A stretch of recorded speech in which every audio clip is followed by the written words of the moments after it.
I am the ADA coordinator for the town of Dighton, and I will be one of the co-hosts of the meeting. We're going to give it about another 2 or 3 minutes to give others an opportunity to log in and join the meeting, and then we're going to get going, and we're going to jump right in at that point.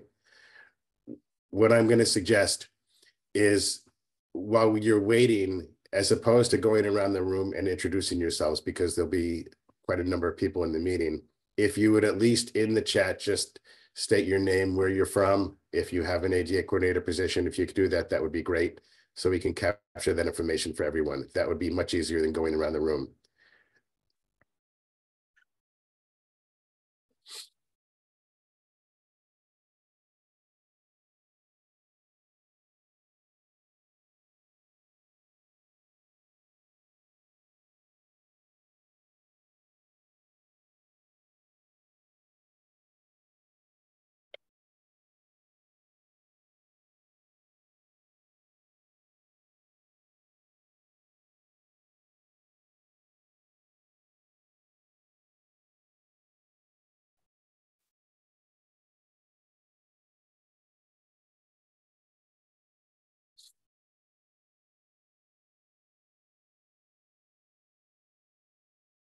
About 1 more minute, and then we're going to get going.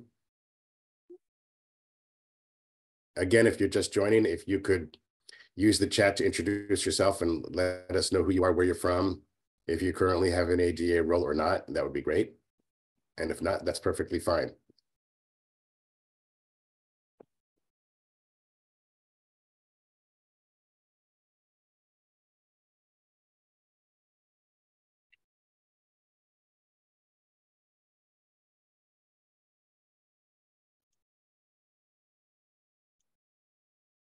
Okay, I think we're going to begin this session this morning, which will run approximately 90 minutes. So that everyone is aware, we don't want to just be talking heads. So we plan to have a couple of times when we stop to answer questions. If you have questions, if you could submit them through the chat, that would be great. Or raise your hand, and then when we get to the chat, we'll call in our break times. When we answer questions, we're going to allow about 10 minutes for questions, and then at the end of it, we'll have more of an open forum for conversation and discussion. So let me first welcome everyone. My name is Jonathan Gale. I am the ADA coordinator for the little town of Dighton, which is down on the south coast of Massachusetts. I have been the ADA coordinator in our town for about 5 years. The other presenter with me this morning will be Julia O'Leary. Julia is the general counsel for the Mass Office on Disability. And Julia will be able to get more into the technical aspects of what we're discussing this morning and what we're bringing up, what we want you to know. The goal of this morning is to empower you to have some general information, and then we can go from there with conversation and other sessions. And then we have Lilia McKechnie. Lilia is our person back in Control Central. She's the person who is controlling the chats. So be nice to Lilia, because she's the person who can let us in, let us out, et cetera, et cetera. She'll be posting links. She'll be sharing information as we go through the process. She'll be keeping track of who has questions as well. So thank you, Lilia, for all that you're doing this morning as well. So that everyone knows, in full disclosure, as we begin this process and go through this morning with Julia and I myself am visually impaired, and I say that because I'm totally blind. So some things work for Zoom and some do not work for Zoom for what I will be doing. So some parts of this you may hear Julia and I going back and forth on some of the same slides. We don't want to confuse you. But some parts of a slide do not translate to speech, which I hear in my other ear, which is the reason I have headphones on. So having that said, we'll go to slide number 2. And Julia, if you could take that, please. Yep, great. Good morning, everyone. Agenda for this morning, we're going to start out with some housekeeping. We'll do some introductions of ourselves and MOD. We'll talk about sort of what this peer resource group is going to look like. We'll talk a little bit about the role of the ADA coordinator, and we'll finish up with some resources that you guys can tap into. So we'll kind of take a pause in between each of those sections if you have questions, and we'll do, as Jonathan said, some open question and discussion time at the end as well. So Lily, if you want to go over some housekeeping items. Sure, thank you all for joining us. ASL interpretation is being provided for this meeting, so please turn off your video if you're not speaking. This will help make the ASL interpreter more visible. To make the interpreter video appear larger or smaller, you can click and drag the line between the slides and the interpreter's video.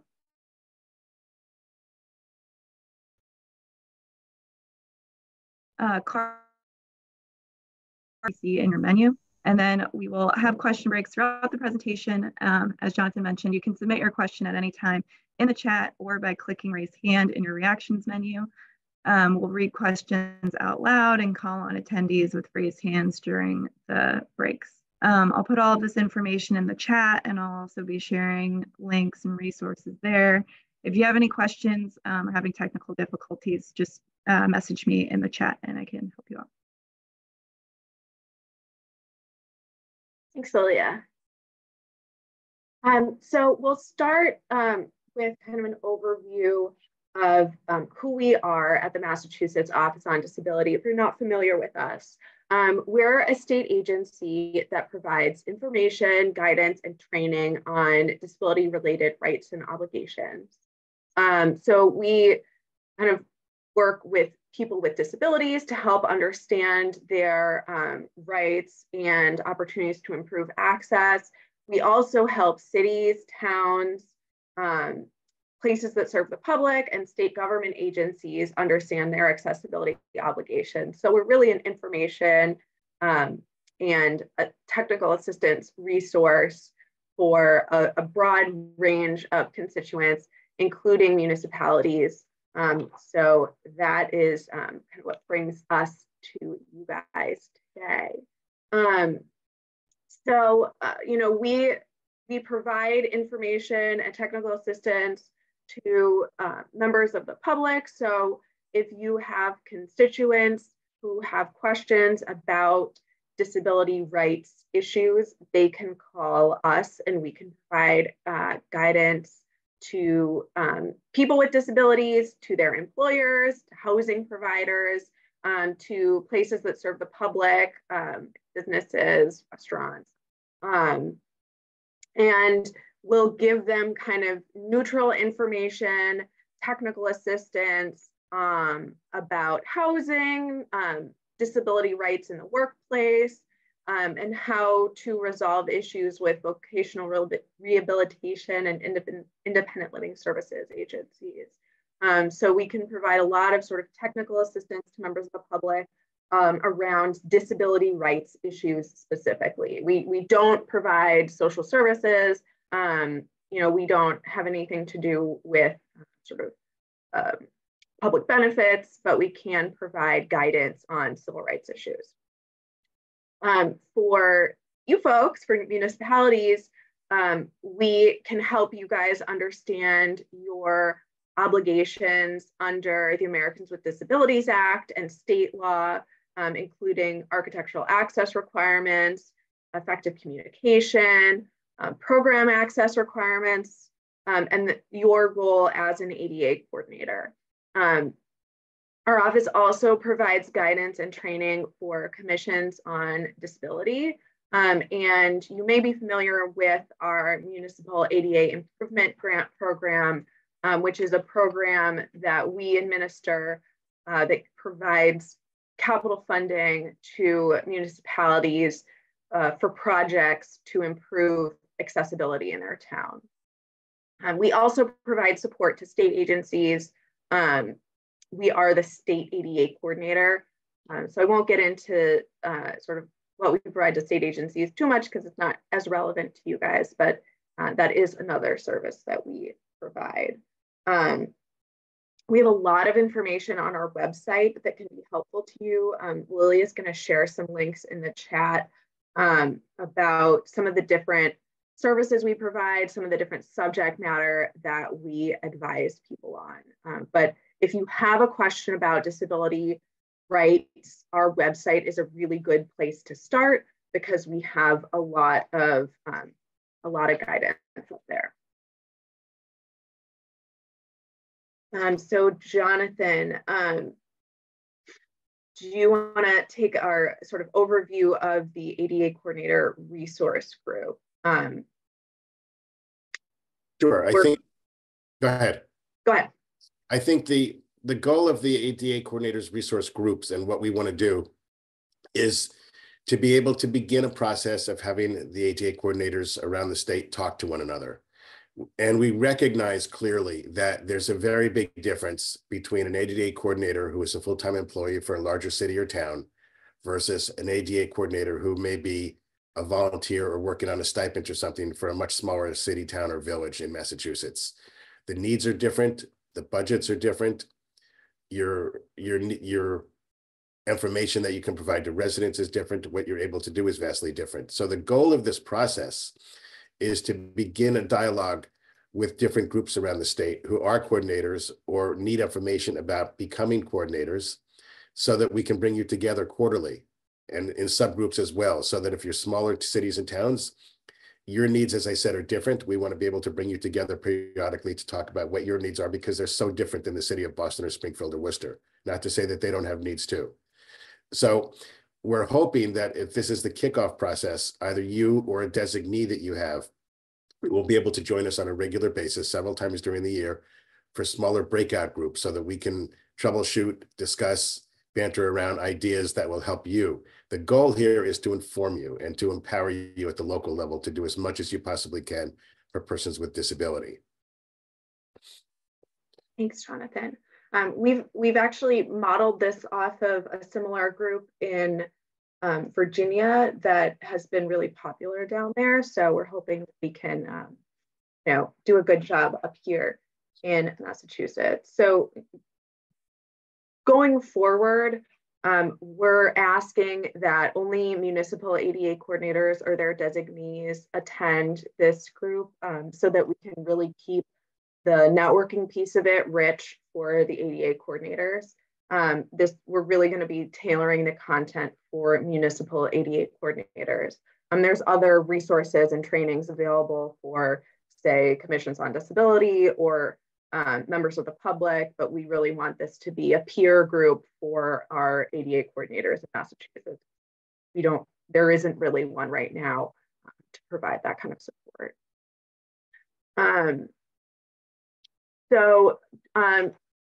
Jonathan, you kind of went over the goals for the ADA coordinator group. So as Jonathan said, we're going to provide information and technical assistance to you, give you access to your peers for information and troubleshooting, have quarterly trainings. So some of the topics that we have on deck are the communication access, grant opportunities, inclusive workplaces. If there are other training topics that you'd like to see, please shoot us an email and we can definitely add that to the curriculum. And then we're planning on hosting quarterly meetings, and we're ultimately going to break folks up into kind of municipal size based groups so that we can make this as rich of an experience as possible. So Jonathan, do you want to give an overview of the role of the ADA Sure. So now we're going to kind of get into the meat of why you're all here.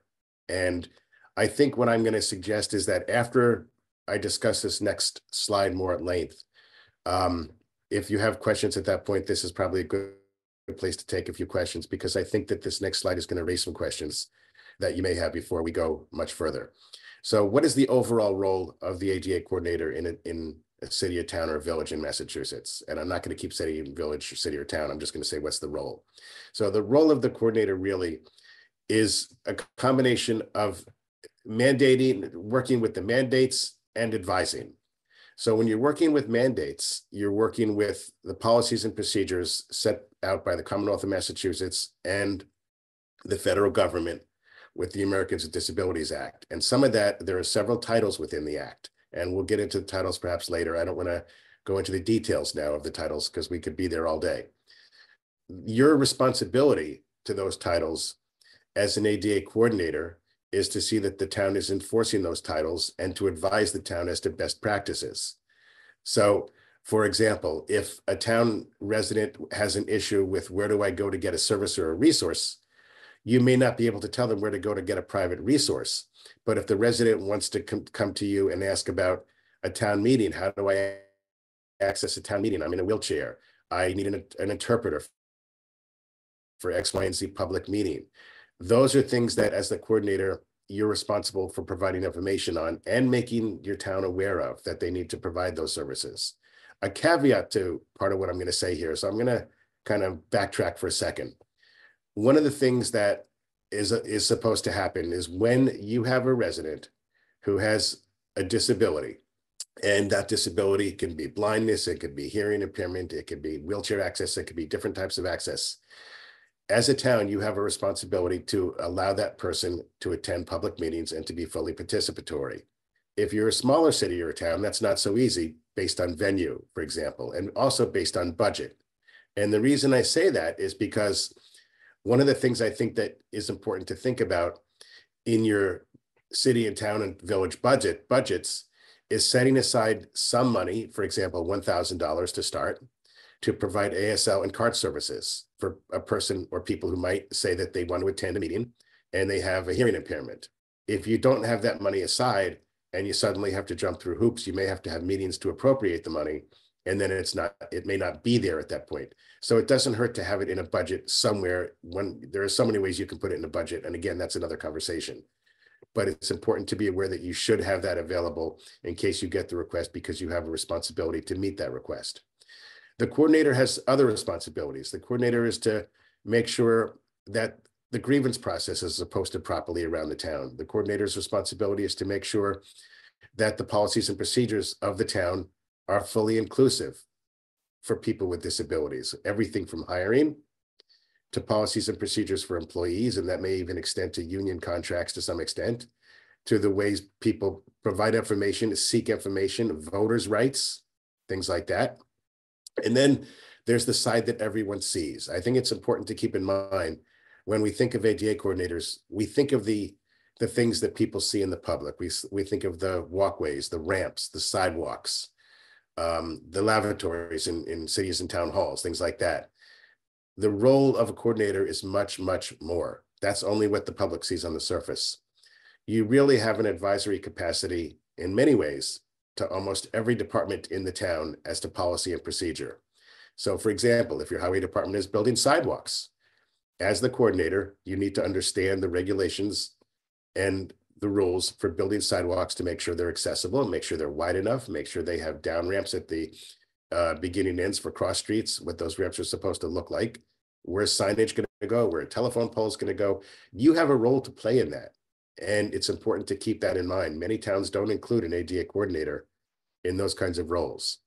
If your residents would like to know about a procedure in town, as I said, it could be the health department. How do I contact the health department for ABCD?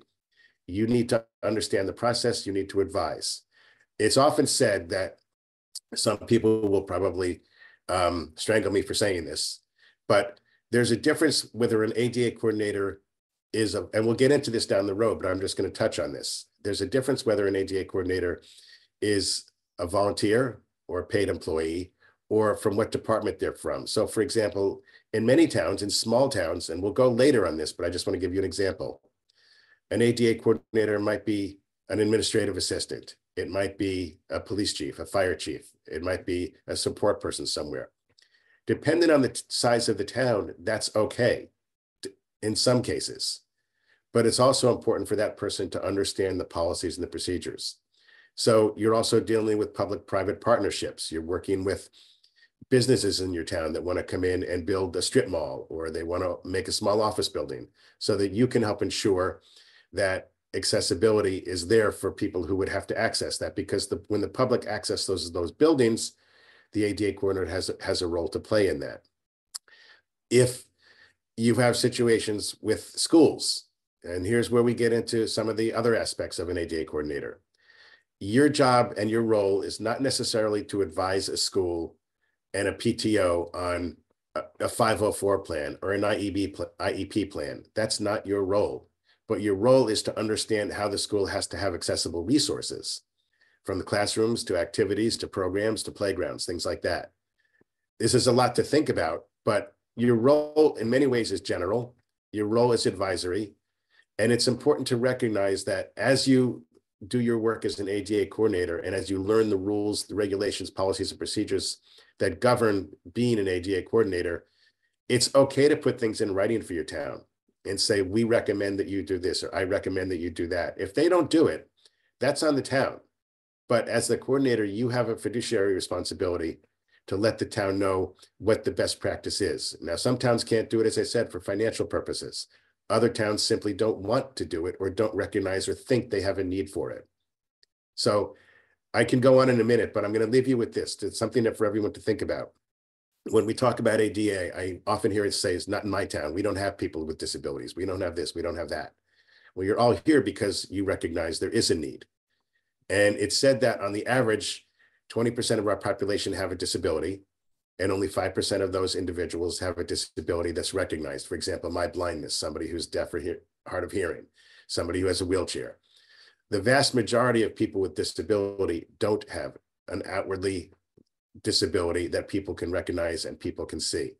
Whether it's dyslexia, whether it's anything else, it doesn't matter. There are so many aspects that disability covers. So for example, if you're an alcoholic or a former alcoholic, if you're a drug user or a recovering drug user, you have the right to disability services and resources. And as the ADA coordinator, you have a responsibility to recognize that those are things included in the Americans with Disabilities Act. Comes to you, and it may not be so obvious that they have a disability. You need to determine what that disability is with them in order to be able to provide the appropriate services. Another part about the ADA coordinator's position is your responsibility to HIPAA. And as many of you have heard the term HIPAA, when you go to a doctor's office or a hospital, it's similar for an ADA coordinator. When a resident comes to you to talk about an issue that they have, and that resident shares their disability, you should not be sharing that with your friends. You should not be sharing that with other town employees, with other departments. It is completely on a need-to-know basis. So if the disability is something that affects the person's ability to go to a meeting or to participate or to speak up and ask questions or to get physical access, then yes, you need to share that, Jonathan has come and he has a disability and he's this or he's that with someone. It's not to be broadcast. That person has a right to the same privacy that anyone else would have under the HIPAA regulation. So keep that in mind as well. That's a really good, can I just jump in? Because it's not actually HIPAA, it's actually the Americans with Disabilities Act that has that confidentiality requirement. So the ADA is very clear that disability-related information has to be kept confidential by ADA coordinators, and that this information, needs to be stored in a segregated place, so it can't be stored with the rest of the town files, and needs to be kept confidential. And you can only share as much information as you need to in order to effectuate the reasonable accommodation. So really good point about confidentiality, Jonathan. Some of the other things that you might be involved in, for example, that you don't think about. If your city, town, village has an emergency evacuation plan, you should be involved in that. You should understand the process for emergency evacuations. You should understand what are the protocols. Does the town have in place any protocols? If there's flooding issues in some towns, for example, residents who are self-identified already, do you have a mechanism for residents to self-identify with the police department, the fire department, the Board of Health, or you as the ADA coordinator, so that if there's a town emergency, those residents can get services and resources? Because many times those residents, most people with disabilities, if they have a serious disability, in many cases, they're not able to use the phone easily. They're not able to use the internet the way many of us do. They're not able to use even an iPhone or an Android the way many of us do. Excuse me. So calling for help is out of sight, out of mind, but they need the same help. So it's important for you to be involved in your emergency preparedness in your town as well, and to find out if there's a committee or who coordinates that. Again, if you have a list of residents who have a need for evacuation purposes or emergency services, yes, you have to share that information with the designated emergency preparedness person. So there are some areas where you have to share certain parts of information. And then if there's an evacuation site, do you have the appropriate equipment? Do you have wheelchairs at that site where you store your emergency services materials? Do you have certain types of cots or bedding or things like that? So it's important to think about those things as well. with regard to the everyday policies and procedures of the town. Jonathan, let's take a quick break for questions, just because I Sure. think we're throwing a lot at people, and Go for it. I want to make sure folks aren't are having the opportunity. This is a lot of stuff. So go ahead. Yeah. Are there any questions in the chat, Lilia? Just if anybody has a question, feel free to throw it out. I'm not seeing any in the chat. Feel free to put your question in the chat at any time, or you can also raise your hand and we'll call on you. And we're going to delve more into sort of the roles and responsibilities of the ADA coordinator as we go forward in the training too. So if you are feeling a little overwhelmed, we can definitely help you. Any questions at all yet? Anyone? There's a question about the slides. We did email out the slides yesterday, I think. I can drop those in the chat, and we'll also be sending the slides in the recording and a follow-up email. Thanks, Lilia.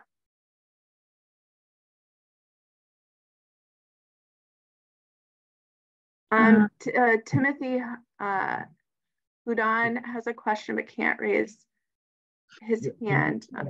Do you want to take him off mute, Lilia? Sure. 1 second.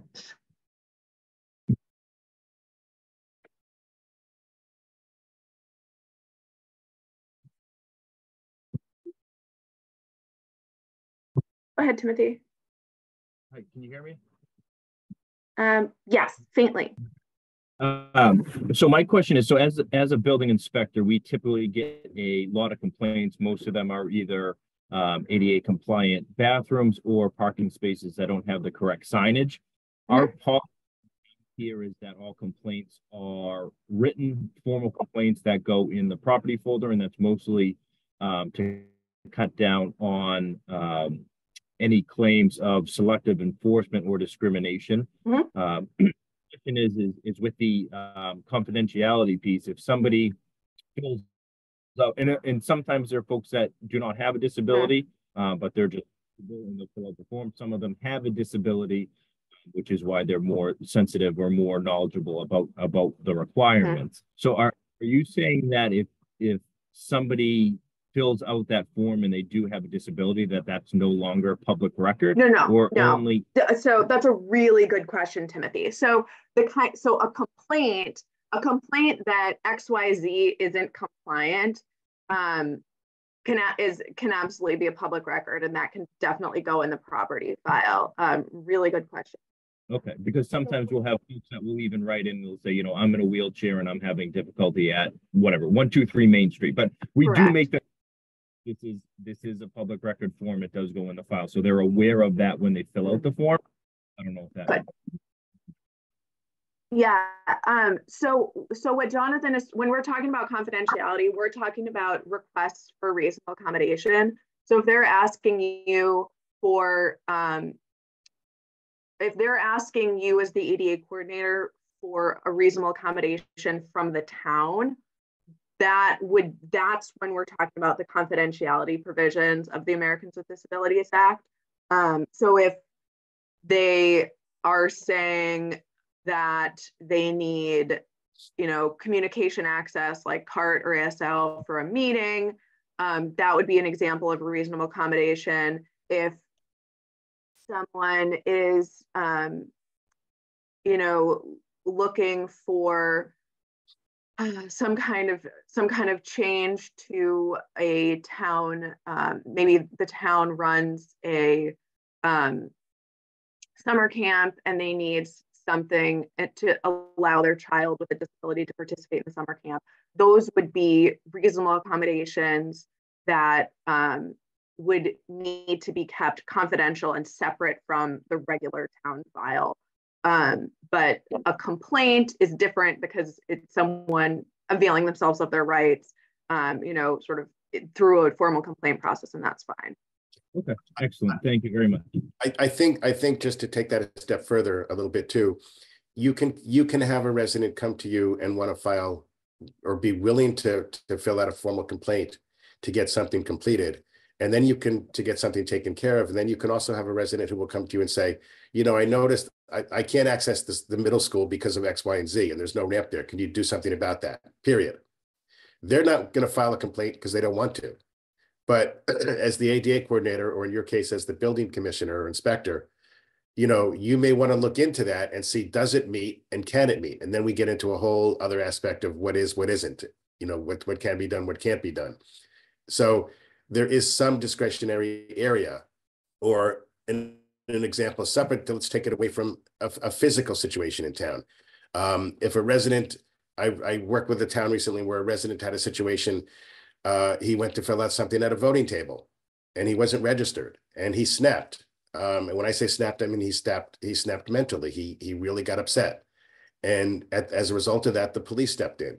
Well, it turned out that resident contacted the person because they had a certain type of illness that they couldn't control in the way they reacted. That's not something that's a public record. That's something that you try to handle. You keep your records, you keep your notes, but you're trying to handle quietly and privately because of the respect of that person, and you don't want to disclose that person's name. So if you're able to do it and have those conversations, perhaps with the police department or a mayor or a town administrator or something, you would do those kinds of things to see how you can resolve it. The goal is to help. A lot of your job as a coordinator is to really also help everyone understand that, again, as I said earlier, the disability component is not necessarily what you see, but there are a lot of other aspects to disability that residents may come to you with. Right. Thanks, Jonathan. So should we go to the next? Yes. So the next slide is who can be an ADA coordinator.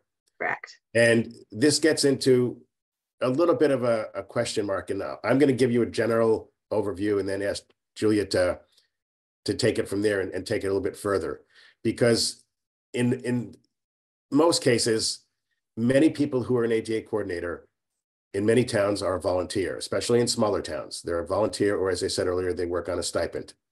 They may not be a town employee. They may be a person who has a disability themselves or has a family member who has a disability, and they feel it's important for the town to have some voice. So they designate themselves, or the town administrator, or board of selectmen, or a mayor, somebody designates them as the ADA coordinator. That doesn't mean they know the rules, the procedures, the regulations, the titles, and how to enforce them, or even how to administer them. They have the title of ADA coordinator. And what we find in smaller towns is that people wear the title, but don't necessarily know what to do and how to enforce it. Not because they don't want to, but it's because until we started doing things like we're doing today, they don't necessarily know where to go or where to turn to get the information they need to understand how to enforce rules, policies, and procedures. So if your town has under 50 employees, and I'm going to ask Julia to expand on that, what that means in a minute, you don't necessarily have to have that designated person as a town employee. If you have over 50, quote, employees, unquote, then that person has to be considered an employee of the town. And how that's couched, again, I'm going to ask Julia to explain that in just a minute. It doesn't matter if it's under 50 employees, if the person, as I said earlier, is, you know, the building commissioner or inspector, or the police chief, or an assistant administrator for a department in town. If you have 50 employees or more, it's more important, if that person is going to be an employee of the town and designated as the coordinator, that person also has more of a role to play in some respects. They need to know the regulations, the procedures, the policies, probably even more so, because they're going to be able to be contacted on a regular basis by residents in the town. If you have that, you know, that number of 50 employees or more, that person should be defined on the website, et cetera, et cetera. So I'm going to stop there and ask Julie to take this a little bit further for you. Sure. Thanks, Jonathan. So when you're counting employees in your town, both full and part-time employees count. And it's the total number of employees on at sort of a government-wide level. So you are going to count employees of every department, division, subunit. So you know, school employees count, fire department, police department employees do count, even though they're sort of separate from the administrative office of the municipality. So So that's sort of how you decide whether or not you need to have a formally appointed ADA coordinator. If you are smaller than 50, you still need to comply with the ADA, and you still need to respond to requests for reasonable accommodation and make sure that your programs are accessible to people with disabilities, but you don't need to have that formal appointment of an ADA coordinator. And so normally the sort of chief executive officer for the town would sort of be the one responsible for that compliance. But in towns that sort of meet that 50 employee threshold, you want to have a designated ADA coordinator who has the authority to make decisions for the town on issues related to accessibility. That person needs to have some familiarity with disability rights laws. There is a lot of, there is training available through our office and through this group. There's other trainings available that we can give you more information about in order to sort of become familiar with those disability rights laws. But that person is responsible for compliance, and so they have to understand what the compliance requirements are, right? They do need to be able to appropriately handle confidential information. And it is important that the ADA coordinator have relationships and be on the ground in the community. They need to know municipal personnel. They need to know, what department to go to get something done. They need to know the disability community in the town so that they can really address the local needs. And most of the role of the ADA coordinator is to be a good communicator.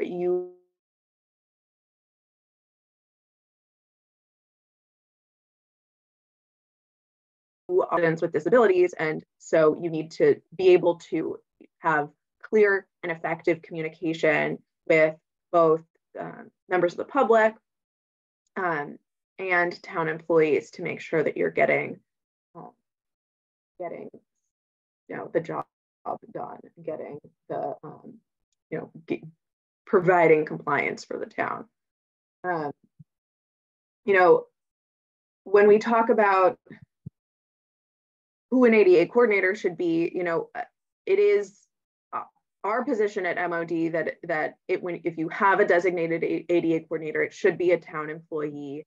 That employee often is going to have to wear multiple hats just because of the realities of town budgets and staffing. So we often see ADA coordinators wearing multiple hats, often within HR or within the building department. So that's okay. But you want to make sure that there is no conflict of interest between sort of the ADA coordinator's role and the other hats that you wear as an ADA coordinator. So think about what potential conflict of interest might be arising if you are an ADA coordinator that wears multiple hats. I think that if you think about, I'm going to discuss for a minute making decisions too, because I think it's important to understand that as an ADA coordinator, yes, you have a responsibility to make the decisions. We discussed this earlier. You have a responsibility if there's something your town should be doing that they're not doing. Now, there's so many reasons why they're not doing it, and many of those reasons are completely out of your control. Again, it could be budget, could be location, could be capital expense, could be resources are not in an area that are easily accessible to your community. Could be so many different things. So a lot of things are completely out of your control. But as the coordinator, you have responsibility to at least let your town know what they should be doing to the best of your ability. And that's where you would reach out to MOD or one of us to find out what you should or shouldn't be doing and the best practices and ways to go about doing those things. We recognize that many of you don't know and have the skill yet to do that. And it's a process that takes time and learning the rules and the procedures. In terms of some cities and towns will think of the ADA coordinator as an advisory person as well. So, you know, when you see something that needs to be rectified or something that needs to be taken care of, you have a responsibility as the coordinator to say to your town, I think you should do this, or I think you should do that because the ADA requires that you do it. You can't mandate as an individual, you can't necessarily mandate everything that has to be done. And, you know, you don't want to come in as the little colonel or general and say, this is what you have to do, because you will lose friends very quickly that you need in your corner to do ADA. Again, a lot of people don't think ADA matters as extensively as those of us who are here do.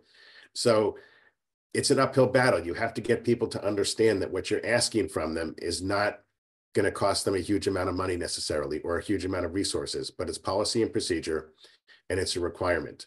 So it's a very slippery slope on what you can demand, if you will, if I can use that word, or what's required versus advise. So you can advise them on various policies and procedures, and you should be. Another thing that you want to think of, we talked about disability rights law. So again, there's disability rights law is very, very, very extensive, as those of us who work with it regularly know. But having said that, if an employee comes to you as the coordinator from the town and simply says, I have an issue in my office, and that's a town employee, you may be the person who they have to call on for that. So you also need to know the employment policies and procedures. Are they connected to an EAP program that can provide an employee assistance program? Or is it something you have to find resources from a department to provide, whether it's related to a chair or lighting or a physical space or wheelchair access, because now they have a disability and they can't, excuse me, get into the office they had before with reasonable accommodations. Those are things that you have to be prepared to address as well. So, you know, just again, this is much more than just looking at streets and sidewalks. And then we talked about confidential information, same thing. If an employee, I'm going to go back to the employee. If an employee comes to you and says, I need ABCD, you can't share with other employees or other departments with the town, oh, just Jonathan said he needs. You have to work with that employee and potentially your mayor or your town administrator or whomever it might be, town manager. If you are already, then there's no one else to go to, you're that person, to see that those accommodations are met to the best of your ability. But again, confidentiality in everything you do is extremely important unless you're involved in policy and procedure. If you're involved in policy and procedure, you will be going to town meetings, board of selectmen's meetings, mayor's meetings, and advising them as to what they should or shouldn't do. You want to eventually become that go-to person that they can rely on for information and resources. And the best way they can go to you and rely on it is for you to come to us to get the information that you don't have. So we also talked about being on the ground. I think Julia touched that. One of the things that doesn't work very often, a lot of viewers may need a consultant to come in and help write a grant or advise you on a policy and procedure or review your policy and procedures. And that's fine. That information can be provided for you for people to come in and consult. But who's going to know the people in your community better than a local ADA coordinator? You know the residents, you know the pace of the way things work in the town. You have your pulse on it, hopefully, of what things go on in the town. You know the children who have disability, the adults that have disability, veterans. You're working a lot potentially with your veterans organization for residents that may have disability. You're working with your elder groups in town, your senior center for people that have with disabilities, could be transportation, could be resources, could be a medical need, things like that. You're working with your board of health. You're working with so many different organizations. So you really have a much stronger role to play that many people are willing to think about. Effective communication, again, is also really important. You want to be able to communicate in a way that's not adversarial. The easiest way to turn people off, we all know, is to be an adversarial person and have them say, oh my gosh, it's Jonathan, the coordinator again. What does he want now? Well, you know, there used to be something years ago, there was a guy named Neil Chad who was an attorney on CBS or something, and he always said, the velvet glove gets more. And I really do believe that. If you approach different departments in town with the needs and services of a person with a disability, with an idea, a plan, and a plan of action and a result, you're more likely to get their input. Sometimes they'll tell you they have to have a meeting about it or they have to have discussion with other people. That's okay. because it's not going to happen overnight. Simple things for persons with disability take time. So you have to introduce the idea and the concept to a lot of your other employees in town, to town departments, and even to residents. Again, residents themselves will say, we don't need it. We don't want it. We don't want to spend any money for ADA. Who needs it? But if you softly push the concept of we need it because it could be you someday, it could be me, it could be this, it could be that. What about children? What about all kinds of things? People will warm up, really. Oddly enough, one of the things that people always warm up to is an accessible playground. That's a big job.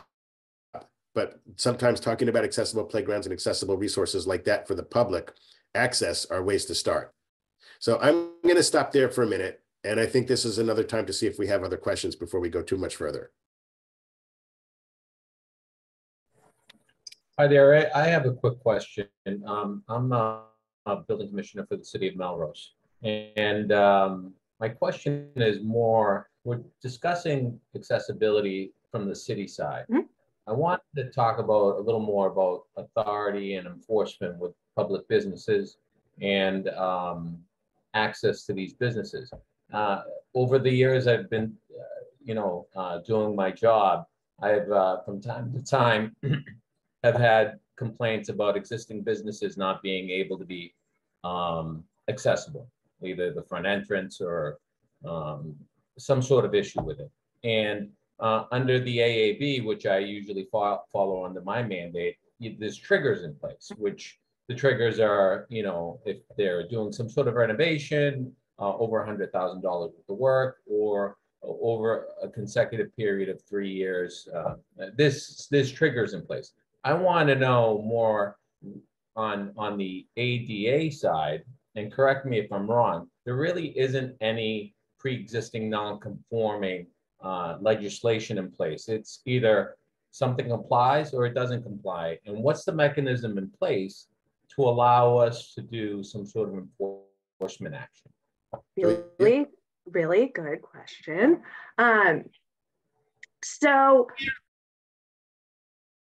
So you're right. So the AAB regs, the Architectural Access Board regs, have sort of allow for certain prior existing nonconformance. So do the ADA design standards. So if a business, hasn't recently been renovated or may not have to meet the accessibility requirements in the AAB regs or in the ADA design standards. But under Title III of the ADA, which is the public accommodations part of the ADA, those businesses still have to provide reasonable accommodations and be accessible to people with disabilities. So if a business is in an older building, they haven't renovated recently, and there are stairs to get in, they would need to provide reasonable accommodations to figure out a way to serve people with disabilities that can't climb those stairs. So that might be providing them, an alternate form of service. Maybe they bring the items out to them on the sidewalk. Maybe they allow someone to, call ahead and order something to be picked up, in the parking lot. But they would still need to provide reasonable accommodations, even though they don't need to make those structural changes under the design regs. Does that make sense? And that's a really good question. There's a lot of meat there to explore. So if that's something that folks are interested in, I could probably do, with my colleague, Jeff, who's on this call, we could probably do a full training on just that question and about how to handle sort of the public accommodations issues in your town. So that's definitely something that we can dive into in future trainings in more detail. Or if you have like a specific situation and you want to give us a call offline, we can talk about that too. Ginny, I see you have your hand raised. Yeah, I just wanted, the ADA coordinator is a Title II ADA coordinator for a municipality, which I thought we were all that on the call. And Title III is not technically under my or anybody's ADA coordinator jurisdiction, as far as I know. You could clarify that. Instead, and maybe not in a small town, but in a good sized city, usually it's the Inspectional Services Department or something named something similar to that. That will be enforcing AAB more than ADA Title III. So it's a gap area in a way. Certainly you could advise, and I have, someone calls me and says, oh, I want to, make sure I stripe this parking lot right. And it's for a restaurant or something. And I send them the ADA, information in AAB. But mostly for enforcement, I think it comes from the city or town, and it comes from inspectional services.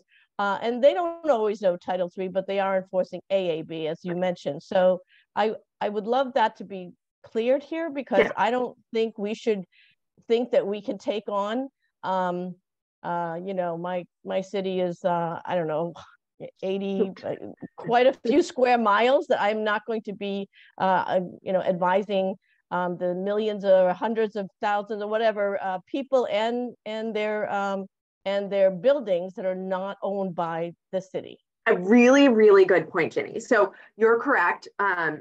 ADA coordinators technically are responsible for municipal compliance with Title II and Title I, which is your municipal employees. You are going to have a lot of municipalities where the ADA coordinator sits in inspectional services, and that's where that line gets blurred with Title III. But you're right, the ADA coordinator for the municipality isn't required under the ADA to enforce Title III. Title III, which is public accommodations, is enforced by the MCAD, the Mass Commission Against Discrimination, or the Department of Justice.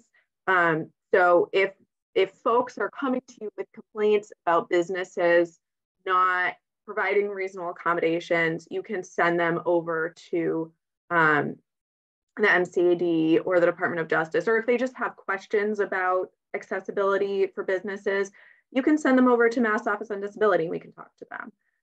But Ginny is absolutely right. The inspectional services is going to make sure that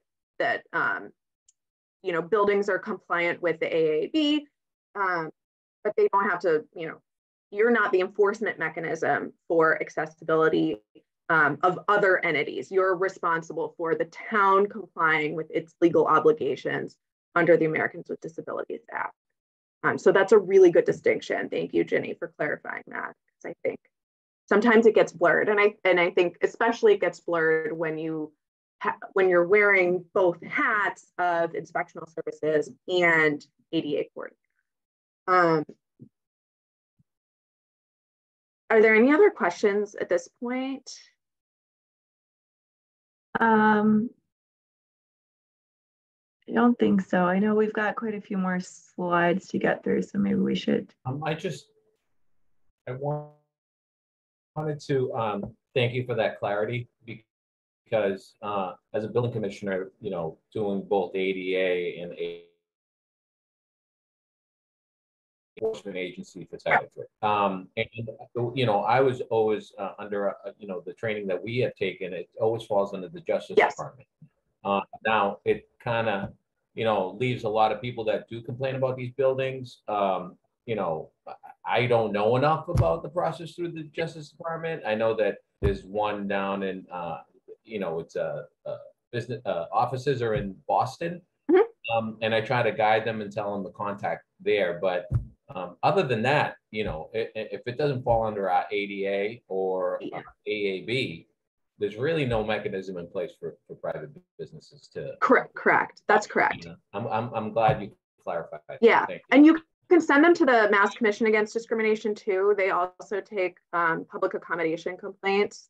Or if people are kind of trying to figure out what to do, they can come to, you can send them to us. And we don't sort of represent people in their complaints, but we can at least kind of give them an idea of what's going on. So I'm gonna move forward unless we have any other questions. Yeah, yep. I will take this next slide. There's a distinction. We kind of wanted to talk about the distinction between the ADA coordinator and the Commission on Disability, because sometimes that gets confusing and blurred. And if your municipality has a Commission on Disability, they can be a really good resource to you as an ADA coordinator if you can, have a good working relationship with them. So we wanted to kind of talk about what, those two roles are. So the ADA coordinator is a decision maker. They make decisions about accommodations for the town, and they're responsible for compliance with the Americans with Disabilities Act. They are going to have formal training on the ADA, and they're going to be sort of a designated staff position, a formal position. The Commission on Disability is an advisor. Their job is to advise the town on what the needs of people with disabilities are in the town, what people might be concerned about, and they're not really just focused on ADA compliance. Their sort of mandate is broader than that, right? They're interested in how the town can meet the needs of people with disabilities, and that might be different from just sort of their compliance with the regs. Members often have lived experience or advocacy experience and often aren't formally trained, and they're going to serve terms. So as the ADA coordinator, the commission can be a resource to you by giving you ideas, by highlighting different issues that they're seeing in town. If you kind of use them that way, and I think in the future, we want to kind of talk more about how to leverage your commission to help you do your job. But there are two different roles and they have two different sort of responsibilities for the town. I think an example of something that a commission can do versus a coordinator can't do is, I'm going to use the school system as an example. If the commission wants to work with the parent-teacher organization or the disability organization from an elementary school to put together workshops and bring in Federation for Children with Special Needs to put something like that together, the commission can do that because that's not mandated. They're advising them, they're helping them set it up, they're acting as liaison. Excuse me. The town person may not be able to do that, who's the coordinator, because it's not in the purview of their responsibility. And some people in some towns will say that's crossing a line. So that's just one example. Another example is if the commission wants to identify, for example, and talk about public housing or accessible housing in town, the commission can work with other committees or commissions in town to identify resources and potentially make recommendations to the town for looking at public housing services, resources, land acquisition, things like that. Doesn't mean it'll happen, but they can do that as well. So they can get more into the weeds on other aspects of things. They can question why a policy or procedure isn't enforced or in force to the town administrator or mayor without feeling, that there's stress or pressure there, if you will, because they're in a voluntary capacity. I think somewhere we may have a sample of bylaws that we can either put up or send up or have in the future for you to give you an idea. So a commission very often is made up, as Julia said, of people who have a lived experience or know somebody or a family member. Many members of a commission will sit on it for many, many years because they're so dedicated. Others are only on it for a short amount of time until that family member moves or passes away or something like that, or themselves. So there is a lot of fluidity with commission members in that respect. And sometimes it's the responsibility of the coordinator to educate as best to their ability the members of the commission on what procedures are, policy and procedures, things like that. There are some things that commission members can bring to a coordinator, and there are other things a coordinator knows that he or she cannot discuss with commission members. An example we talked about earlier might be something privacy issue under the Americans with Disabilities Act. If Jonathan comes to the coordinator with a privacy matter, I can't bring that back to the commission and say, Jonathan, blah, blah, blah. I'm violating that integrity and that privacy. So it's important to understand that that's separate as well. You can make recommendations to your town. You can make recommendations to the public.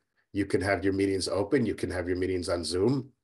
There are a lot of things that you can do with short of enforcement. So I think if you don't have a commission, it's important to have a commission. Some towns have a commission of 1 or 2 to start. Some commissions, are made up of 7 or 8 people, and that's great. The more knowledge base you have, the better off you are.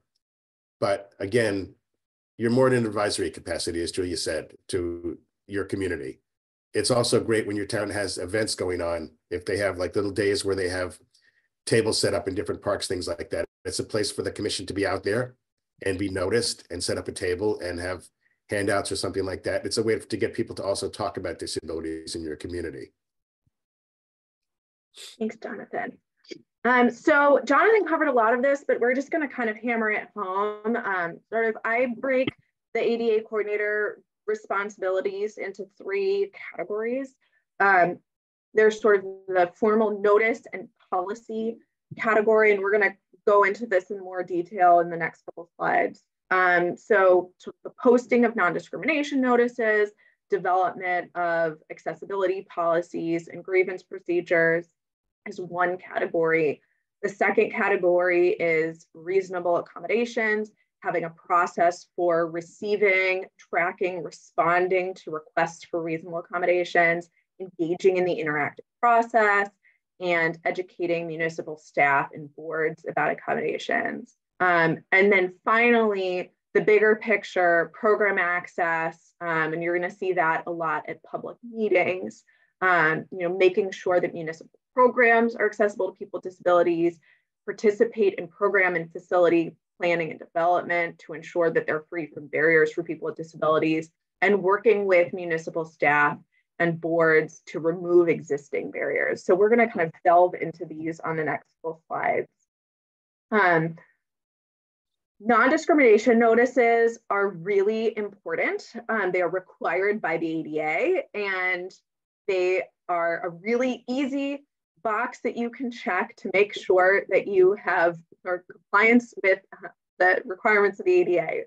And yet we see that a lot of municipalities don't have these non-discrimination notices posted. So make sure that you're posting your non-discrimination notice at your town or city hall and in other public facilities in town, and put it on your website. Lily is going to put a link to Mass Office on Disabilities non-discrimination notice in our chat to give you an idea of what that's going to look like. It's really simple.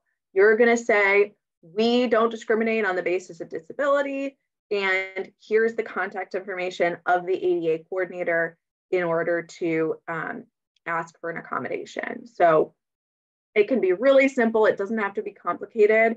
And this is a really easy first step towards compliance.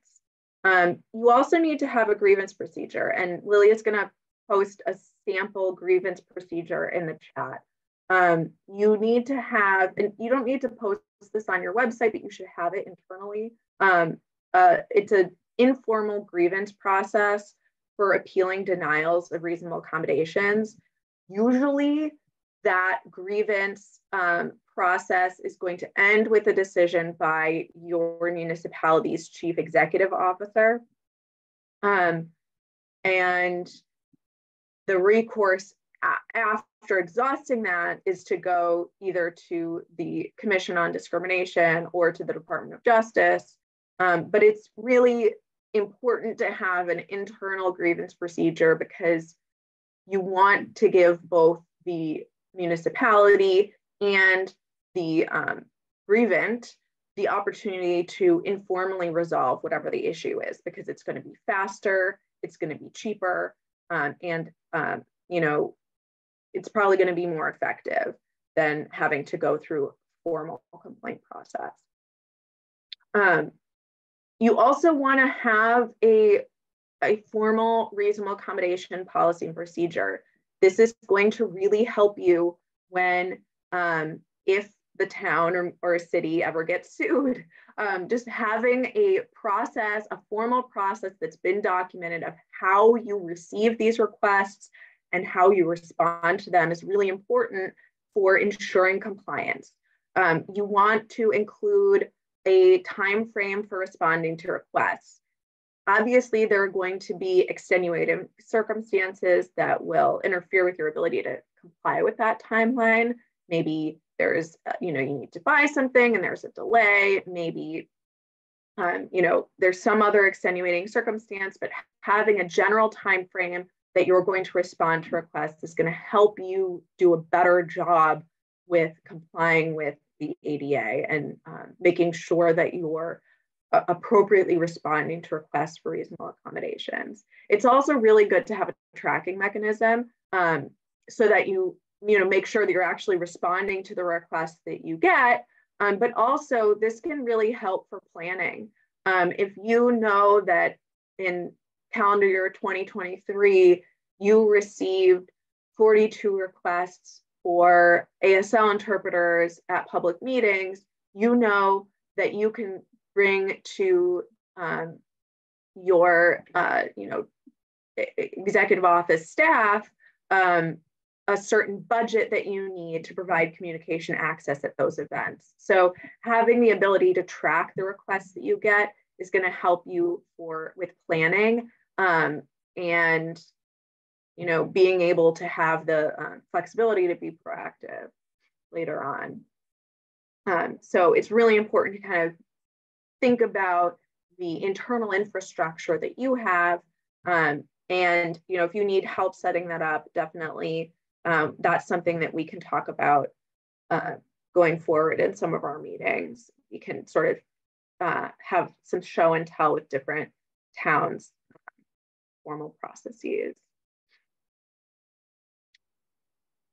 You also, as I said, you want to have a sort of a process for responding to reasonable accommodation and modification requests.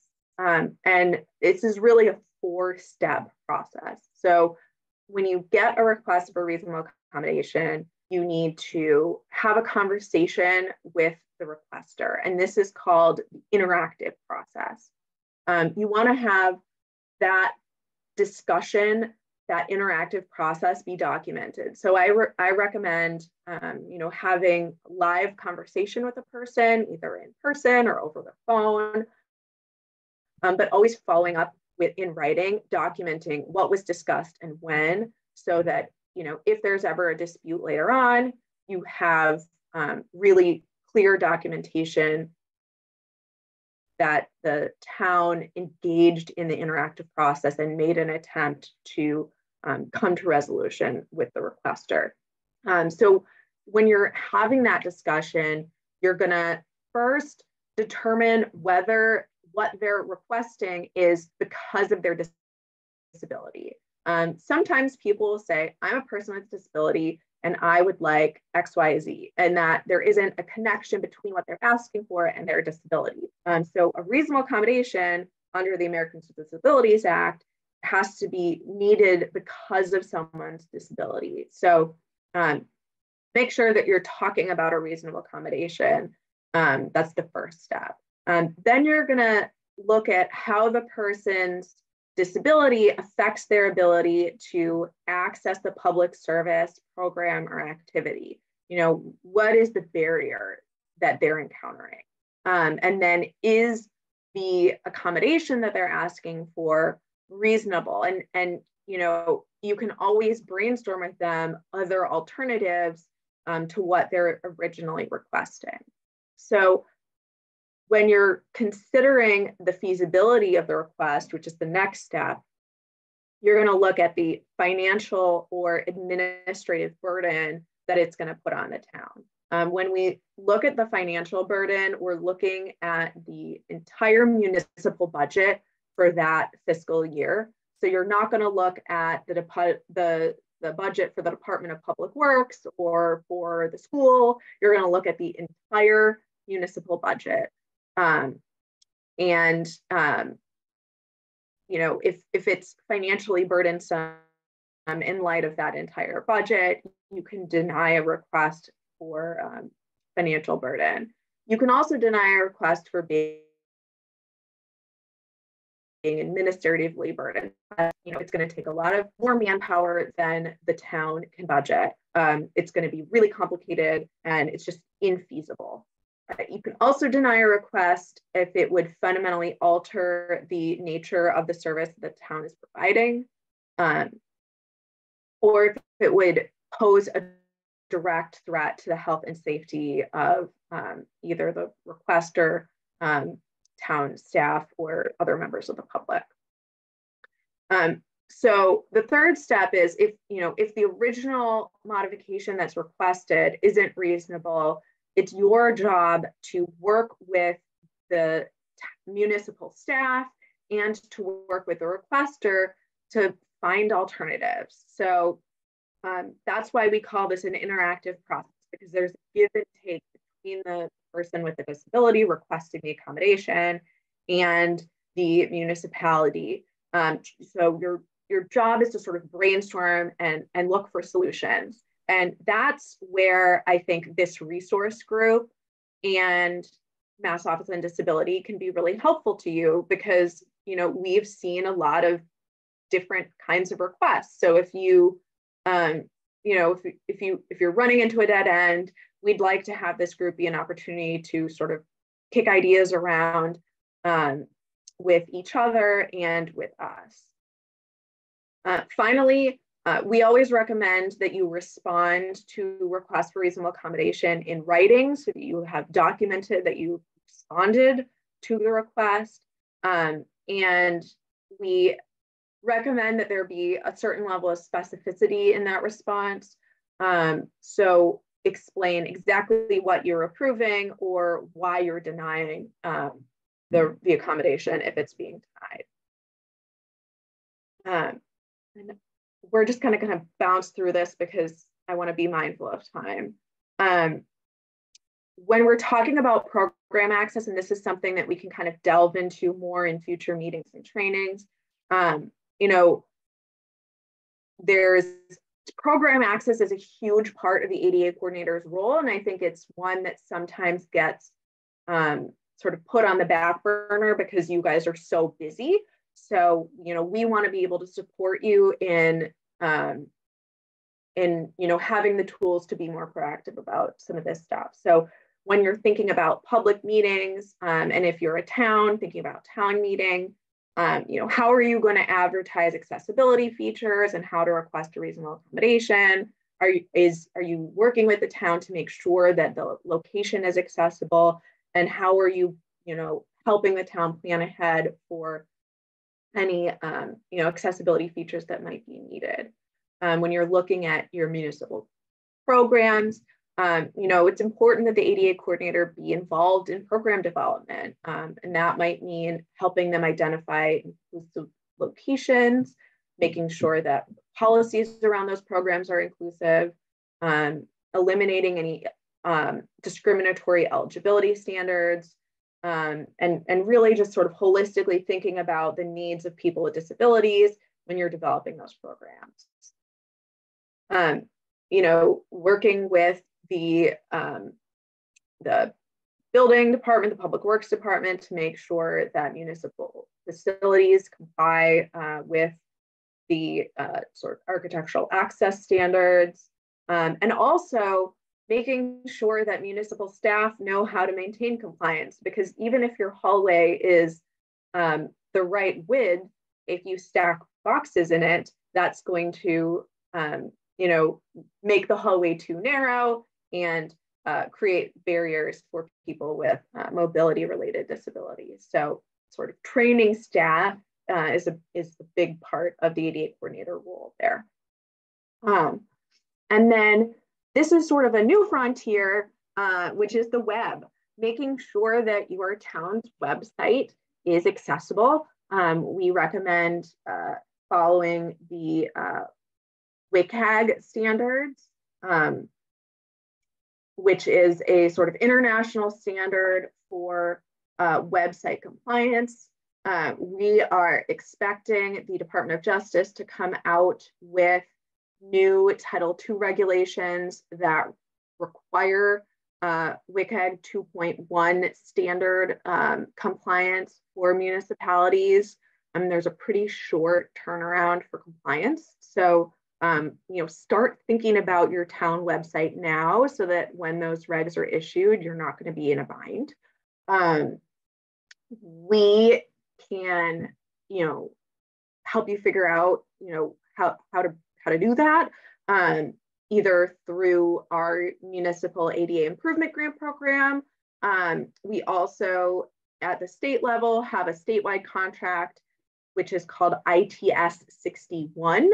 That is an accessibility vendor contract where you can hire consultants, you can hire testers and auditors. So that's a really good resource that municipalities can use to get a good rate for those services. But I think this is really, as we see people interacting with their municipality more on the web, we need to really be thinking about making sure that that is that the town website and any other web-based services that you guys offer are accessible to people with disabilities. And I'm just going to suggest there, I think one of the things that Julia mentioned, which is important, is the accessibility grant and the grant process through the Mass Office on Disability. In my town, my little town of Dighton, we at one time did get one of those grants a few years ago, and it allowed us to do a lot of different things in our town that needed to be done, but it also allowed us to update our website. And we now have one of the most updated websites in the Commonwealth, if not the most updated in the Commonwealth. And it wasn't that expensive. When you look at big dollars that are put out for cities and towns, I will say for us to update the website, work with our vendor and so forth, and go into a 3-year contract for everything accessible, including all the monitoring process, was under around $15,000. Now, if you're a small town, that's a lot of money, but in the big picture, it's not a lot of money. But we could not have done that if we didn't have the grant from the Mass Office on Disability. So I strongly encourage you, if you haven't ever looked at it or thought about it, to think about the grant and what it can do for your city or town. Julia, I'm going to ask you one question. I'm going to kind of put you on the spot for a second, and just ask one question, because you were talking about accessibility and accommodations and things like that. And there's one which is very important these days for a lot of people, I think, to think about in cities and towns, and that's animals, dogs, for example. Mm-hmm. You could just very briefly distinguish the difference between, for example, a comfort dog, a guide dog, etc., and what's allowed versus not allowed. And just maybe Lilia can put up some information. I know there are training resources about that. Yes, we have a lot of information about this on our website, and we've done a couple of really good trainings. I think we have a really good training on our website about sort of the distinction between a service animal and an emotional support animal. So the ADA Title II requires that towns allow people to use service animals in their public facilities and in their programs. A service animal is a dog, or in some cases a miniature horse, that has been trained to perform a specific task for a person that's related to their disability. So, there's only 2 questions that you can ask when you're determining if an animal is a service animal. Is that a service animal that's necessary because of a disability? And what task is the animal trained to perform? Those are the 2 questions that you can ask. And if the person is able to answer those questions, you have to allow the service animal. Emotional support animals do not have to be accommodated by towns in sort of public programs. Now, public housing is different. So if you have, public housing, that's a whole other beast, and we're not going to delve in there today. But you wouldn't have to allow an emotional support animal into town hall if you don't allow other pets. An emotional support animal is distinct from a service animal in that it doesn't have to be a dog and it does not have to be trained to perform a task. It's the presence of the emotional support animal alone is the sort of its benefit to the person. So, you know, you do want to be careful that you're not excluding service animals that perform tasks related to sort of mental health disabilities. Sometimes that can be harder for people to distinguish with an emotional support animal, but there has to be a specific task that that dog is doing in order to be considered a service animal under the ADA. That's my really quick and dirty explanation, but there's a lot more information on our website. And I want to make sure we have time for questions because we only have about 10 minutes left in our program. So if you have more questions about that, we can always talk about it more on another day. Just to go to our last slide here is resources for ADA coordinators. Mass Office on Disability can provide guidance and consulting on architectural access issues, digital access questions, general Title I and Title II. So that's public, you know, government services and employment.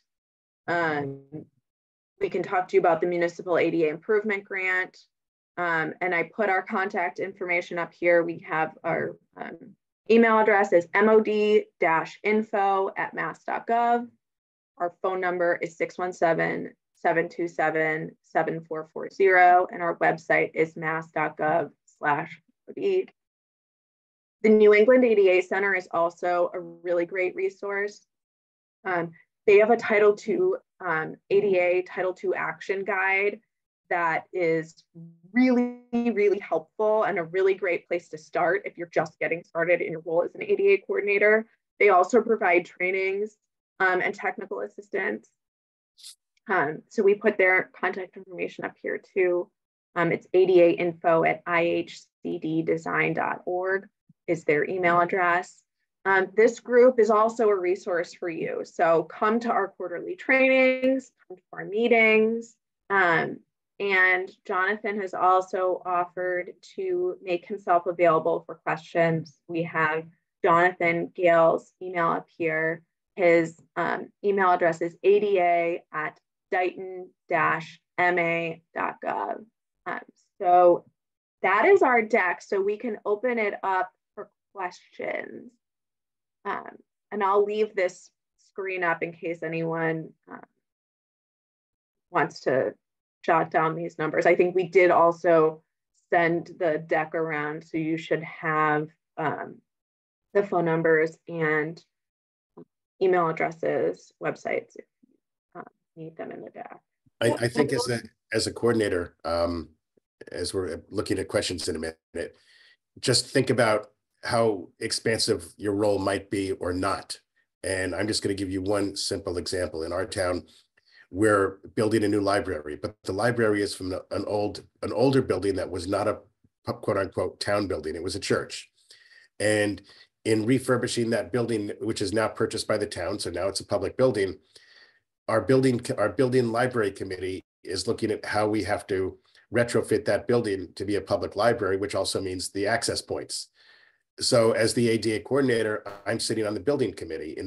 In that capacity, it's not necessarily an advisory capacity.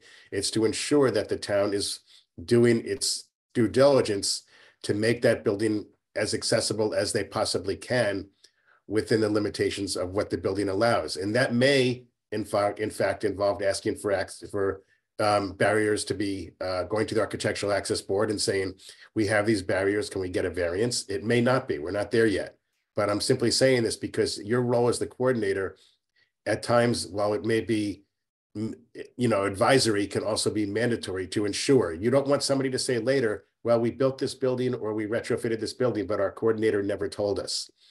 If you're not sure and you're in that capacity or in that position, reach out to MOD, reach out to the resources they provided, reach out to me. And if I don't know the answer, which I don't know a lot of the answers, I will reach out for you. Great. We've got some questions. Also, there will be a survey that pops up when you close out, so please fill that out when you go, but we'll stay on to take these questions. Ralph has had his hand up for a while. Thank you. Some of my questions from before, I'm just going to forego, but one of my main questions is the grievance procedure. Grievance procedure is it both for residents and employees? And my next question will be for that. Is it usually just for accommodations? Is what the ADA coordinator is supposed to be for? People can't come to you for any other type of grievances. That like if it's an employee, any other type of grievance should go to a union representative, and if it's a resident, with the only thing we have is for public accommodations within a municipal building, because I get a lot of complaints about, and I know Title III has not what we're jurisdiction under, and people say, well, what are you supposed to be doing as ADA coordinator and chair? So usually a grievance, the only thing that they can file a grievance procedure through the ADA coordinator is just for accommodations, correct? Yes. So so the grievance procedure is for both Title I and Title II. So Title I is employment and Title II is government services. So on the sort of employment side, you would want people to be able to appeal denial of reasonable accommodation requests. So you're right. If they have any other employment related complaints, that should go through the normal union grievance process. It's really, this process is really just for denial of reasonable accommodations under the Title I of the ADA for employees. For Title II grievances, you're correct that this would just be issues where a member of the public with a disability is encountering a disability-related barrier in public services and or the denial of a request for reasonable accommodation. So it should just be ADA-related grievances. And you could have two separate procedures for employees and members of the public. And you might want to, because maybe you want the HR department to be the route for grieving employee complaints and, a different, have a different route for Title II complaints. So it's okay if those have sort of two different prongs. And I elaborate a little bit more on a question in that I actually referred the person to MOD yesterday, but I think I answered it correctly. We have a public building that there's a nonprofit organization using it that's not charging anyone anything. It's not accessible, and the umbrella that they're using under has stipulations that people have to be able to have full access of their limbs and whatnot. To be part of it. That does not fall under any jurisdiction from us, even though that they're using a municipal building. Well, if they're using a municipal building, you do have certain obligations under the ADA to make sure that it's accessible. So that is going to be a more involved question. Yeah, this is a crazy one because this is a U.S. boxing. In order to be involved in USA boxing, they have certain parameters that have to be met, in order to be involved in that. And so that's my question to it. Yeah, so that's a little more complicated, and maybe we could take that one offline if you want to. Shoot us an email. I'll follow up with you offline. Thank you. Yeah, no problem. That's what we're here for. Oops, sorry. Ginny has her hand raised, and then we'll take some questions from the chat.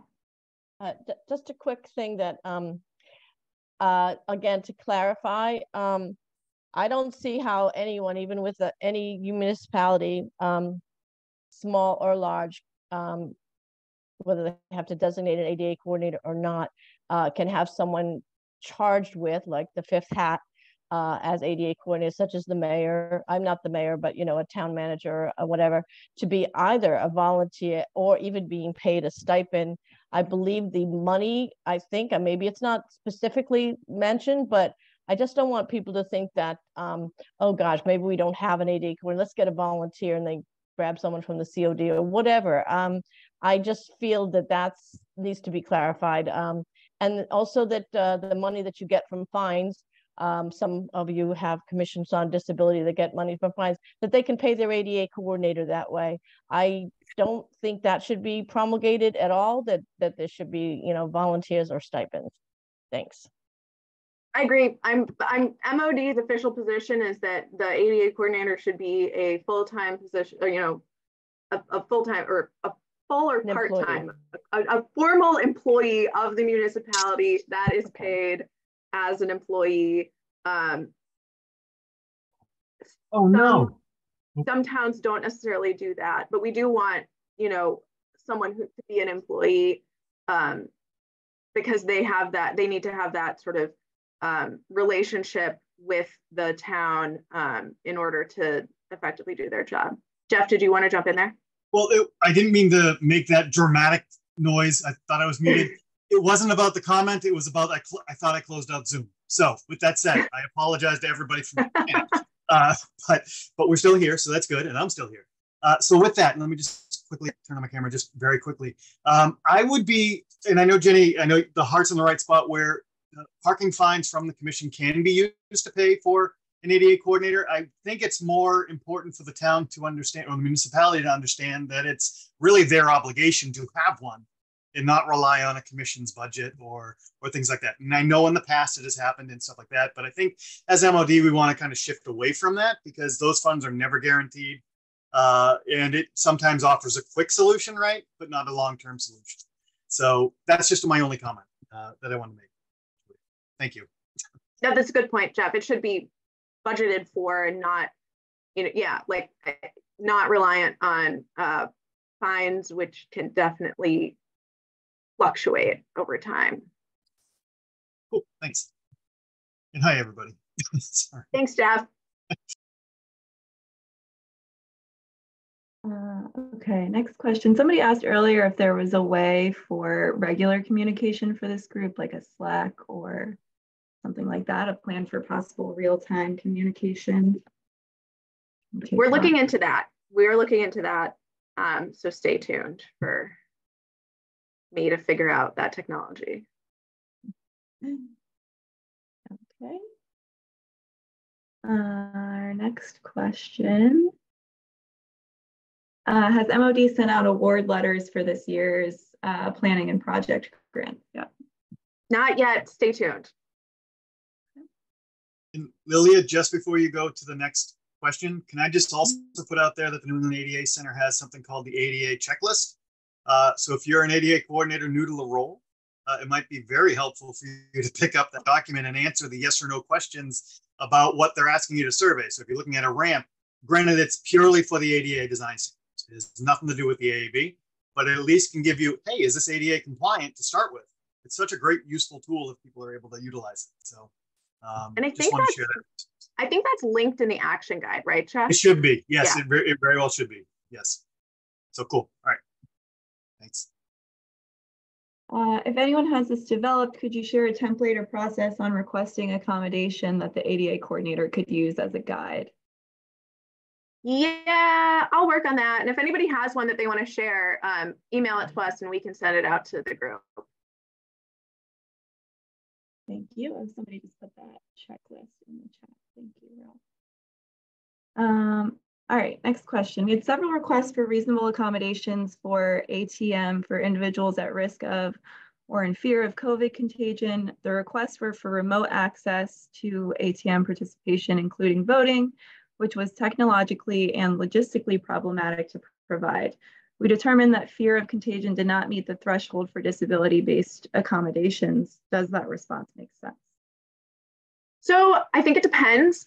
When you are reviewing a request for reasonable accommodation, the first step is asking whether or not the what the person is asking for is necessary because of a disability. So you're going to want to decide whether they are presenting you with a disability. So if they are,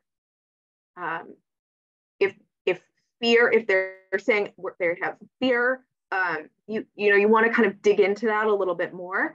If they are immunocompromised, being immunocompromised is a disability, or it is or maybe a disability. So you want to really, ask them about that. Like, are they immunocompromised? What is the disability here? Anxiety can rise the level of disability if it substantially affects a major life activity. So we have seen that support justification for accommodating someone. So I think it's the answer to this is pretty complicated. But if the person has a disability, like they're immunocompromised, or they have a mental health related disability, that may justify remote participation. We have training on our YouTube page that Lilia can maybe link, that we did with the Attorney General's office on this topic. And it's a hot topic around here. So, if you want to go through some specifics one-on-one, we can definitely do that. And if you guys think it would be helpful, we could get together a meeting where we just talk about town meeting planning. The cities are probably rolling their eyes and thinking, we don't want to think about this. So if you want to have a town meeting specific one, just let us know and we can definitely arrange that and we can talk about logistics. I do think it's important there just to at least understand that, currently a lot of towns are still able to use Zoom and are using Zoom to have public meetings. So they're doing hybrid meetings for committees, commissions, things like that as well. And, generally persons with disability are able to log in and participate in those meetings. In some cases, you need card services or interpretive services and things like that. And that's where you want to encourage the residents to ask for those types of services ahead of time, potentially as well, so that they can be participatory as well. But, there are different accommodations and ways that meetings can be held so that one way or another, everyone who wants to participate can participate. It's a question of what you have sometimes for resources and dollars as well. But your goal is to make your best effort to accommodate everybody.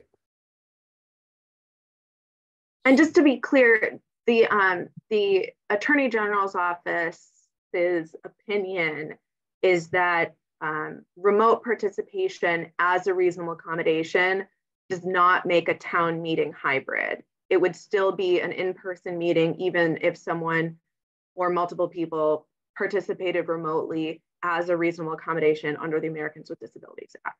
But we can go into that more, outside of this, because I don't want to, there's a lot to cover there. So we can definitely host a separate meeting just for towns on that. Any other questions, Lilia? One last question. In which situations is it more strongly suggested that a town have an appointed ADA coordinator over an advisory COD? I was under the impression that larger, more populous towns or cities are expected to have listed coordinators who are credentialed. Correct. Every municipality that has over 50 employees must have a designated ADA coordinator. If you have fewer than 50 employees, you still need to comply with the ADA. So you need to figure out how you're going to do that without a designated person, or you are allowed to designate a person, but you're not legally required to. But any municipality that has over 50 employees must have a designated ADA coordinator. A commission on disability is an extra thing that you can have as a town to help advise town government on the needs of people with disabilities in your community. So they're really two separate things. And the Commission on Disability is an optional and very beneficial entity that you can have to support the town government in better understanding the needs of the community, but it is not responsible for ADA compliance, and they're two very different roles. Hi, Julia. I'm who asked that question. Hi, everyone. My name is Mia. The reason I asked that question is because I have a concern about a facility that is a little bit more urgent than something, you know, an ADA coordinator would normally deal with, just because of the type of facility it is. It's a healthcare facility. And I do not feel it would be fully appropriate to take before the COD board, just because maybe I probably, well, I'll double back on that statement, but I just don't know if this is a good thing to take before them and share with them at this point, maybe in the future. But I would like to get like maybe some help and some assistance and guidance in how to proceed with this specific issue, and helping this organization get to where they need to be, just for like base safety reasons. So you said, it's a healthcare facility? Is it run by the town or the city? I don't want to, so maybe we should do this via email, or maybe I should follow up with you guys. Why don't you email our mod-info@mass.gov and we can follow up offline. Okay, great. Thank you. No problem. Okay, I'm going to squeeze in one more. Commission on Disability Board should have no less than 5 members, but does not need to fill up to 13 members. Is that correct? It depends on the bylaw that you adopt. So the statute has that range, but how it works is that your individual municipality is going to adopt a bylaw creating the board. And so that bylaw will lay out the sort of specific membership requirements for your municipality. So it depends on how you guys word it in your individual town. May I comment on that just a little bit, Julia? Yeah, please. Okay, yeah.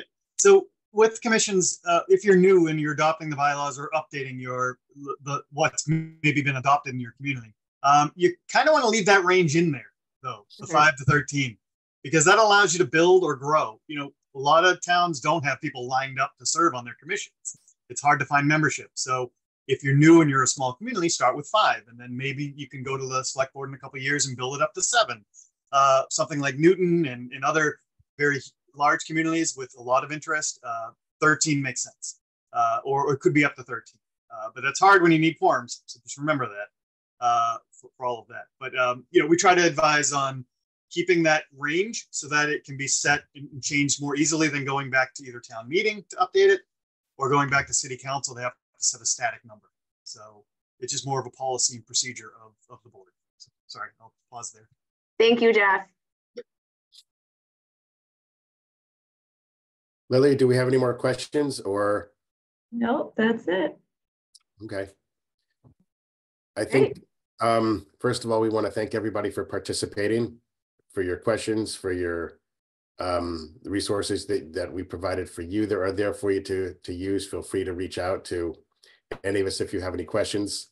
The goal here, as we said in the beginning, is to break this out into smaller workshops and smaller sessions as well, to some extent based on the size of communities, which we're trying to determine as well. So I would stay tuned for that information coming out from MOD in the near future. If you have questions later and you're thinking about them again, you can reach out to any of us or to MOD directly through information site. And that's pretty much all I have to say. We just thank everybody for your participation this morning. This was great. Yeah, thank you so much for coming, guys. And we hope this is a helpful resource for you. So we'll see you soon.